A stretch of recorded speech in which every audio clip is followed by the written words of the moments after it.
All right, greetings everyone. This is Jamie Parr, the superintendent of the Canandaigua School, and I'm being joined by Matt Fitch, our assistant superintendent for business. We are presenting the budget presentation to you today. And some of this presentation, if you're staff watching it, it's a little bit tailored towards community members who may not be as familiar with the school district, but all in all, it's helpful information for everybody. And certainly we would like for our staff members to be familiar with this presentation as well. So I am going to start out by sharing my screen. And I'm hoping everybody can see that screen. Mr. Fitch, can you see that screen? I can see the screen. All right, that means it's working. So let's jump right in. This is the 2024-2025 Canandaigua City School District budget presentation. This is a little bit of what we'll be talking about today. I'll do what's become a tradition over the last few years as a year in review. So we can recap some of the things that have been happening in the Canandaigua City School District over the last year. And then pretty much everything else will be Mr. Fitch going over our budget scenario for the next school year. And so without further ado, we'll just jump right in. I'd like to start with this slide just indicating that we remain steadfast.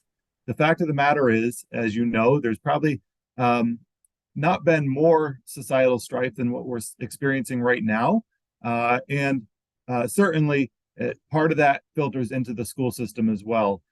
Some might have you believe that public schools are not performing as they should, and we're not immune to those assertions, even here in Canandaigua. But ultimately, as a superintendent of the school, I couldn't disagree more. And hopefully my year in review will help you understand why I feel that way. I wanted to remind folks, and maybe you don't even know this, but last summer there was an article near Albany that came out about the oldest school systems in the state of New York. And in that article, and we knew this prior to the article coming out, Canandaigua Academy is the oldest school that's continuously running in the state of New York. In fact, we're the 8th oldest school in the entire country. And so that's something to be proud of in terms of, we have deep roots that go way back to 1791. And it's an interesting part of our history. But more recent history, the spreadsheet that you see before you really kind of talks about our enrollment since 2009 and 2010, all the way to now. And you'll see that we, like most districts in the state of New York, are declining in enrollment. We're down about 600 students over that time period of 15 years.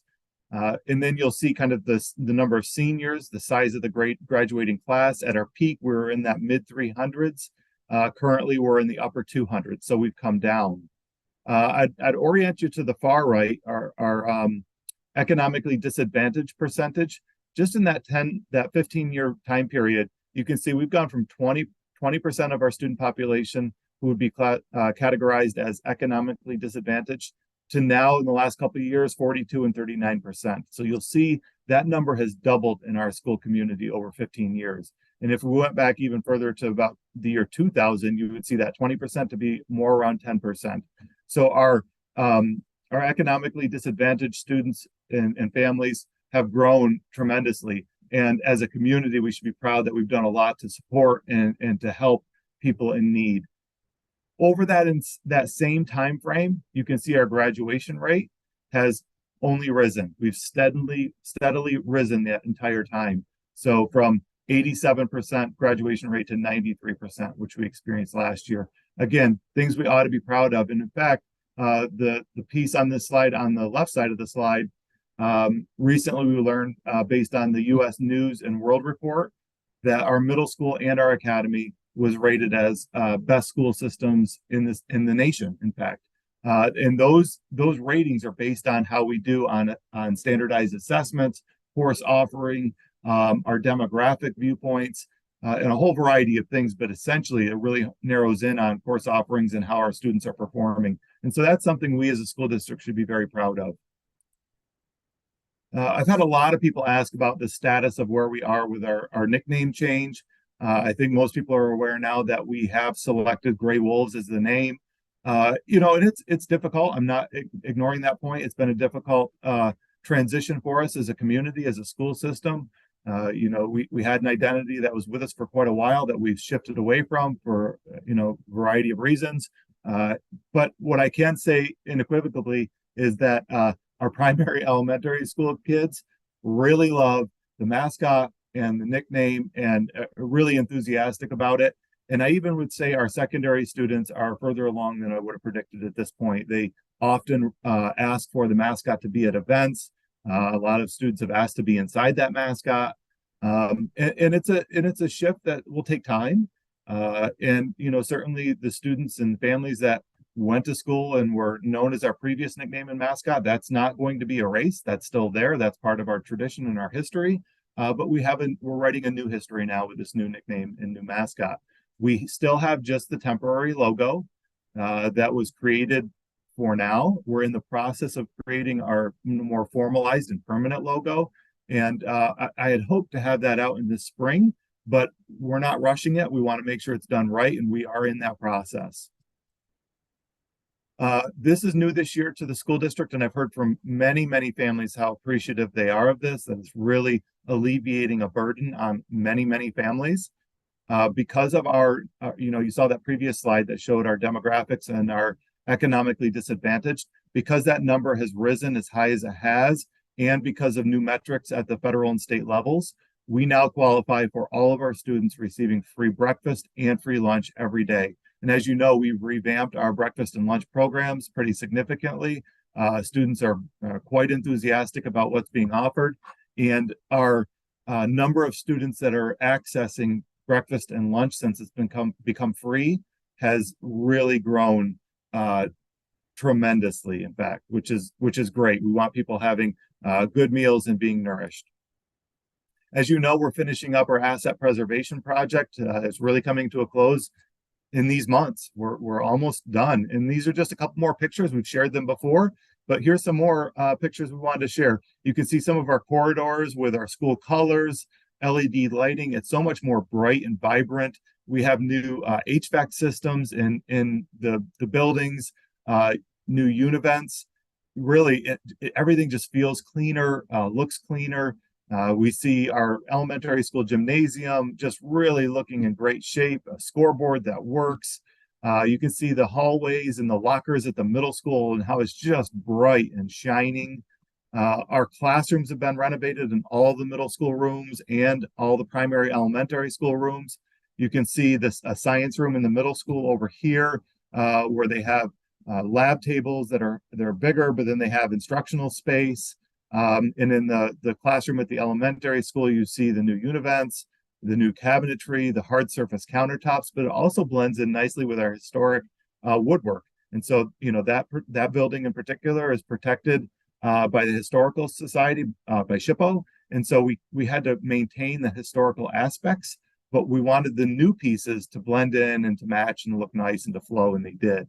And then for you folks that go to the academy, either a pickup or drop off, or you work there, with our new lot on the south lot and the signage, everything is flowing so much nicer and safer for everybody. And so we're really excited about this project and everything it's done for our entire school. I want to talk briefly about commencement. Again, this is a photo from last year's commencement. Really a wonderful class of students, as always. This class in particular, I wanted to point out, we had great kids going off to wonderful colleges and universities and into the military, into the workforce, into trade schools. We had all of those things coming out of this class. But something that struck me out of this class, in addition to all of that, is we had a student who actually received a full ride to the Air Force Academy. And if you know anything about that, it's incredibly competitive to get that sort of opportunity. It's a hard institution to get into. You have to demonstrate your character, your volunteerism, your work ethic, your intellect, everything. And so that was a really special recognition in commencement last year. We also had 7 students enroll in an Ivy League school out of that graduating class. I don't know that we've ever had that many in one class before. And I'd be hard pressed to find any school in our area that sent that many out of one class. Just a really, truly impressive group, and something to be proud of as a district, in my opinion. Moving on, opportunities for students. We're really doing our best to provide more and more opportunities beyond the school day for students.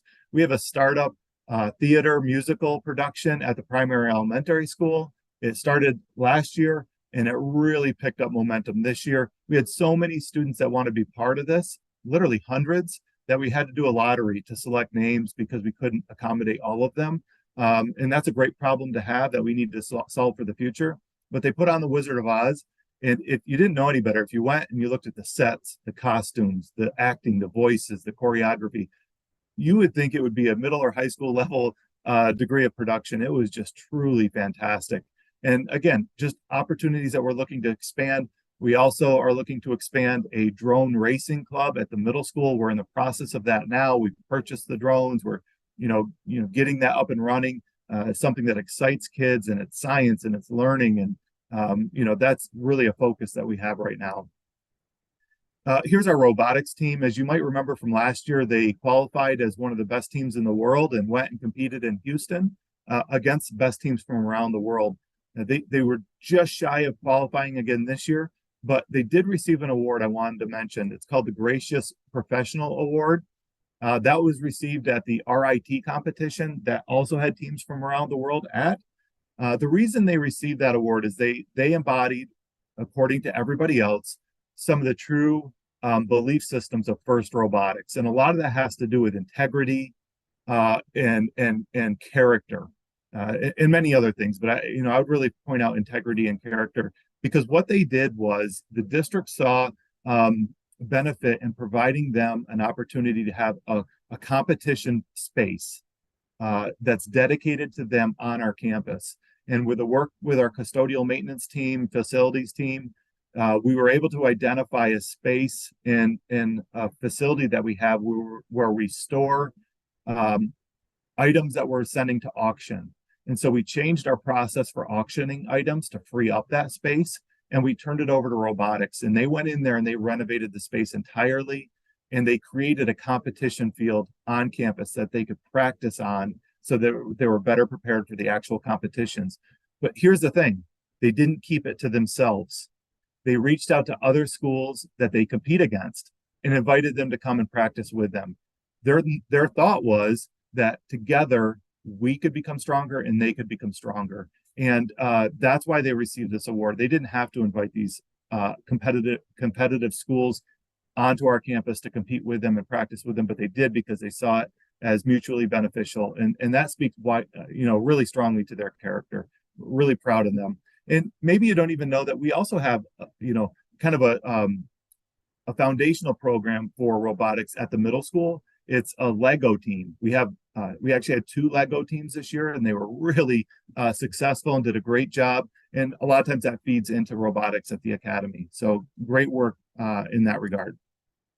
Just wanted to point out some of our students. We have, Sadie was sectional champion in bowling, which is fantastic. The next one I want to talk about is a student named Jeremy. He actually went to a state career and business conference, and there's a competition component to it. He won that competition, and then he flew to LA to compete nationally in the field of business and leadership as a student. Ultra impressive accomplishment. We have Mason, who is Section 5 champion in wrestling. We have Eva, who won the spelling bee, went on to regionals and was runner-up at regionals, falling just short of competing at Scripps National Spelling Bee, which we often send students to for winning regionals. And so we're really proud of the work that she had done. We have 4 students, academy students, standing in front of our electric sign. I wanted to point them out because they just recently, 2 weeks ago, competed in Solo Fest. And in order to compete in Solo Fest, you have to practice an instrument or voice or more and perform at a very high level. And if they are scored at a very high level, they're considered all-state, one of the top in the state. These 4 students, not only were they designated as all-state, they scored perfect scores by adjudicators that are impartial and not part of the school district for their skill and expertise. In fact, Ella scored perfect on 2 different instruments. And then I wanted to point out Ben, all the way over with the blue sweatshirt on. He just loves music so much, and kind of that challenge of music, that he endeavored to go and try 4 different Solo Fest pieces, 3 different instruments and voice. and his hope was to be perfect on all four of them. He was perfect on three of the four, but even the one he didn't score the perfect 100 on, he scored a 92, which also qualifies him for all state recognition. And so, according to our curriculum area lead teacher in the music department, he can't remember a time that we had anybody challenge four and become area all-state on all four and score perfectly on three out of the four. Something to really be proud of. Our Academy Masterminds, which is, for those that aren't familiar, it's kind of like Jeopardy a little bit for schools competing against schools. We were first in our conference on that, really demonstrating and showcasing our students' intellect and problem-solving abilities. IB is an international baccalaureate program, which is a very rigorous academic diploma track that our students at the Academy can take. It is incredibly challenging and internationally benchmarked at a time where most schools in our area are closing their IB program because they can't get enough student interest. Ours has never been healthier. We did a reboot. We have a tremendous amount of kids in that program now, challenging this very rigorous program. And we're so proud of the turnaround this program has attained. And then we have two students, Adelina and Addison. They're second graders, and I wanted to point them out because they participated in this online math competition. It's the Continental Math League. And what it really does is it gives you math problems to work on all year long. They're national award winners because throughout the entire year, they got every single problem they were given correct. And so you can see them with their certificates and medals as national award winners, really outperforming truly the nation in their math skills. Really something to be proud of. And then I wanted to point out Jeremy and Lindsay, as many of you might know, we have, student council, like most districts have a student council. They were elected to the state level student council, essentially a student council program as representatives because of their leadership and their involvement and their character. And so not only are they student council members for us, they're state level student council members, which is really, really impressive. And so this is why I say I tend to disagree. I feel like as a school system, we're defying the odds. We're outperforming the trends we're seeing elsewhere.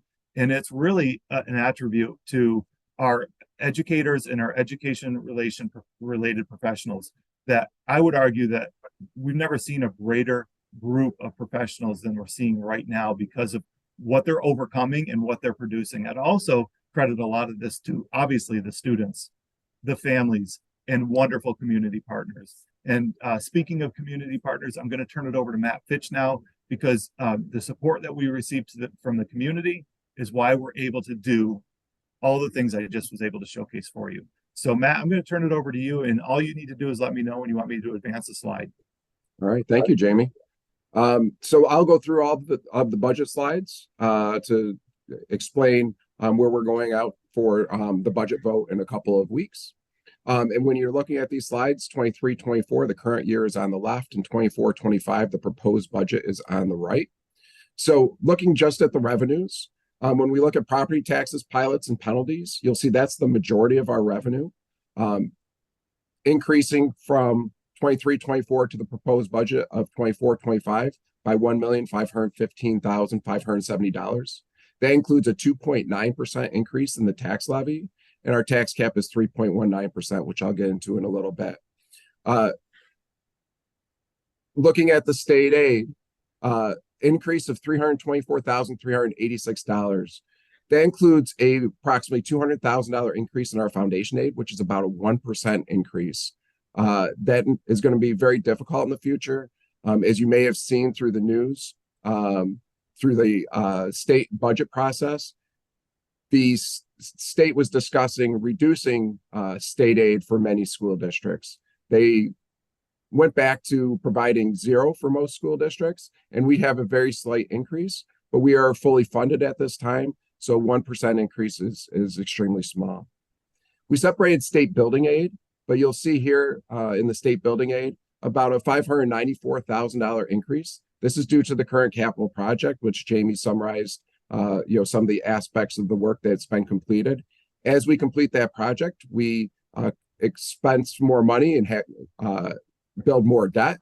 We also get offsetting state aid.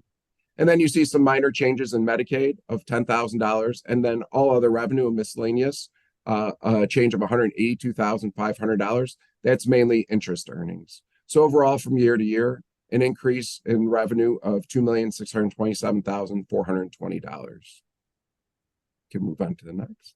And then here's our tax levy history. So the tax cap started in 2012-13. It became law.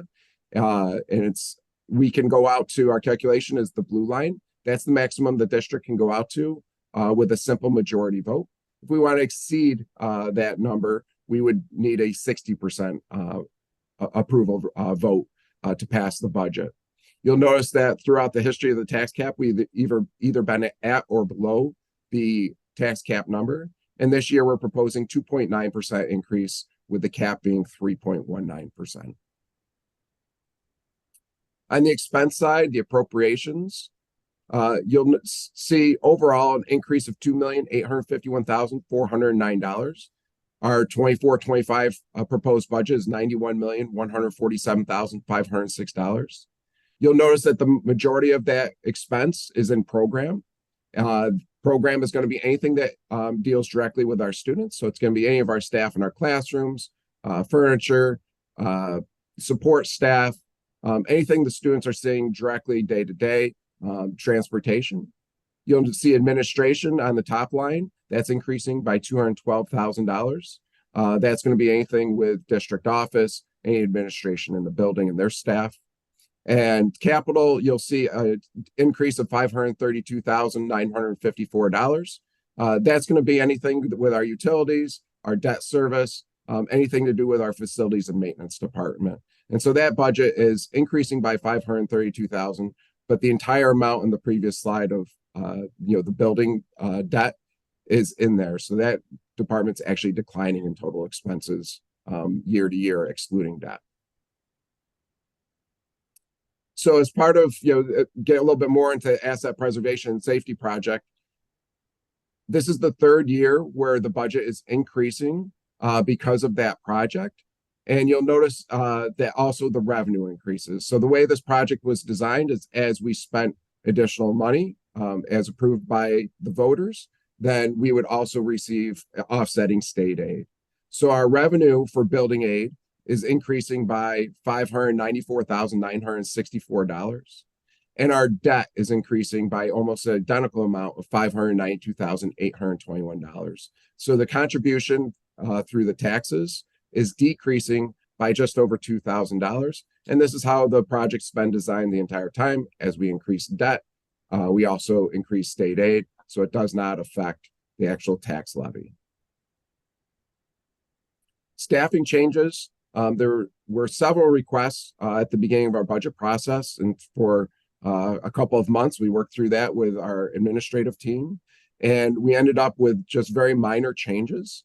We have an addition of a director of elementary instruction at the primary elementary school.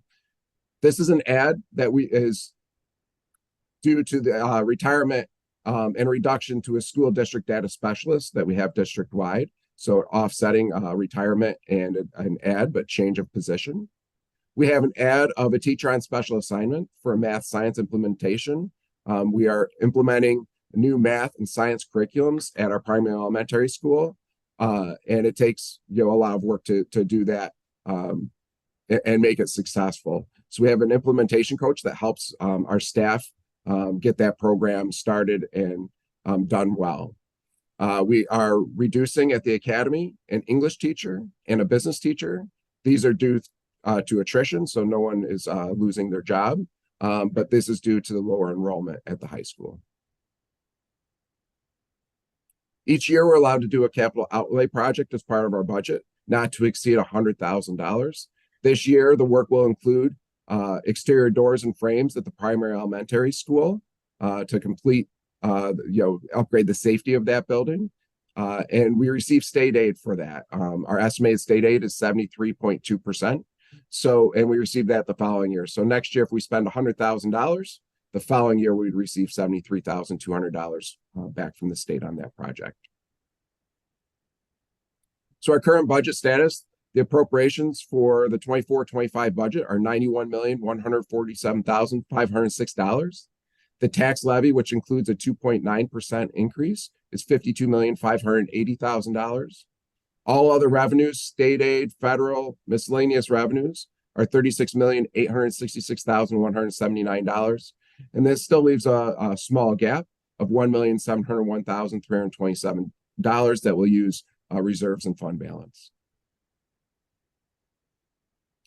Looking at how the increase in the tax levy would affect a tax bill, to orient yourself, on the left is the first column, the proposed 23-24.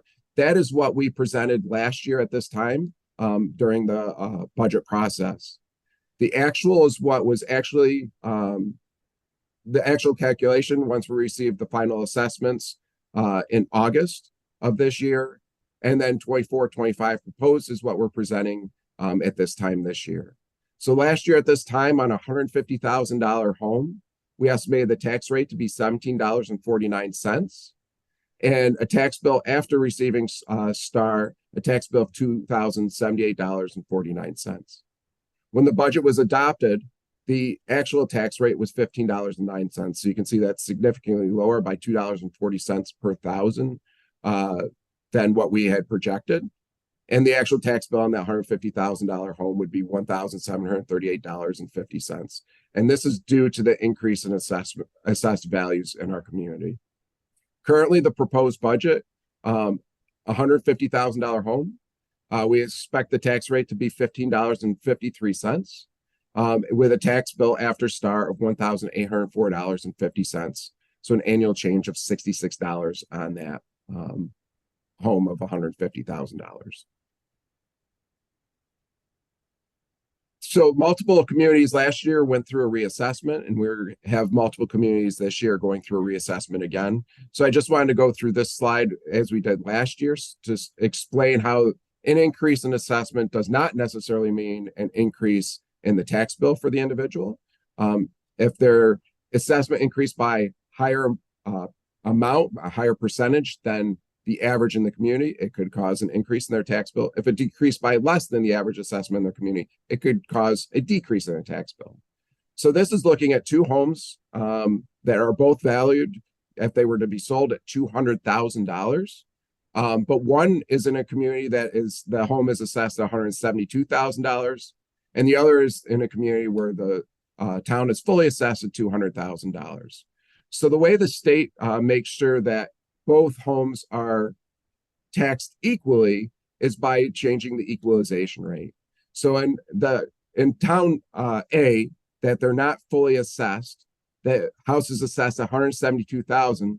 The state will say to that community, your equalization rate, so the amount you're under assessed, is 14%. So your equalization rate is 86%. And so when you take that $172,000 home with the equalization rate of 86%, it makes the full market value $200,000. And you'll notice that it increases the tax rate to $1,755 for an overall tax bill of $3,018. In the town where the house is fully assessed, that $200,000 home, the full market value is $200,000 because they're fully assessed. So you'll see the tax rate's lower at $15.09. And so $3,018 for that home. So you'll see both towns, same tax bill for the same home, even though one is assessed at a lower value. So as in town A, as that gets reassessed, their tax rate will actually go down, and the tax bill may stay the same. It may increase, it may decrease, depending on where they fall in that reassessment. So when we're projecting tax rates at this time, we do not have estimated assessed values for next year. So when we're estimating the tax rate at this time for next year, we're using the assessed values from the fall of 23. So 6-month-old data. So you'll see that we're projecting currently a tax rate of $15.53. But you'll see over the last couple of years how what we are estimating is conservatively high, and we anticipate the tax rate to come in significantly lower. So in 22-23, We estimated the tax rate at this time of year to be $18.75 per thousand.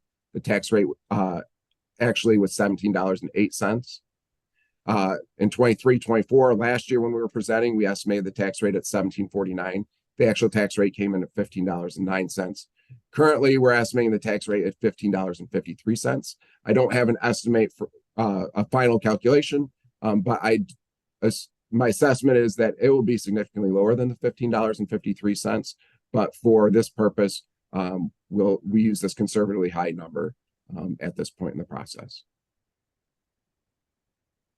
Along with the budget, there's a couple of propositions on the vote as well. The first one, Proposition 2, is for transportation for the purchase of buses. We're proposing to purchase buses for a total amount of $1,524,755,000. And you'll see the breakdown of the buses there.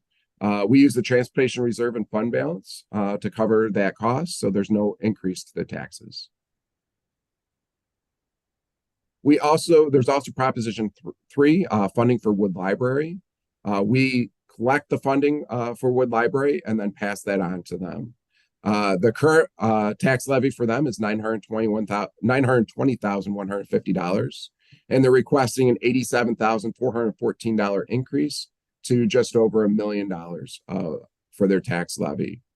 They will raise on their own an additional $347,000 to balance their budget. And if their proposition is approved, the tax rate will be 30 cents per $1,000 of assessed value, or an annual increase of $4.50 on a $150,000 property. And tax levy will fund 74% of their 25 budget. There are 2 Board of Education seats, and there's 2 5-year terms. There are currently 5 people running for the board. This is the order that they'll be on the ballot. And so I won't read through each of those names, but you can see those there, that there'll be 5 names to choose from on the ballot this year. So the board vote is May 21st between 7 a.m. and 9 p.m. It's depending on where you live in the community, voting's either at the primary elementary school gym or Cheshire Fire Hall. So thank you for your time, and we hope everybody comes out and votes and shares your opinion on the budget. Thank you. Well done, Matt. And thanks, everybody. If you